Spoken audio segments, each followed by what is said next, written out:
নমস্কার, কৃষ্ণনগর ফারবিবি কেয়ার থেকে বলছি। অনেক দিন পর একটা কেস আপডেট দেব। যে বাচ্চাটিকে দেখতে পাচ্ছেন, এটি একটি জার্মান শেপার্ড প্রজাতির বাচ্চা।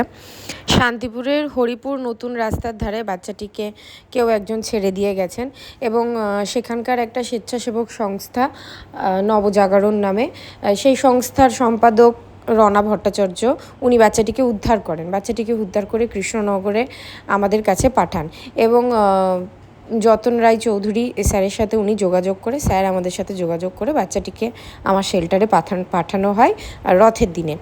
তো বাচ্চাটি খুবই রুগ্ন অবস্থায় রয়েছে এবং পিছনে একটা ম্যাগট উন্ড আছে অনেক বড়, এবং দেখতে পাচ্ছেন আশেপাশে কয়েক জায়গাতেও দু একটা ম্যাগট উন্ড আছে।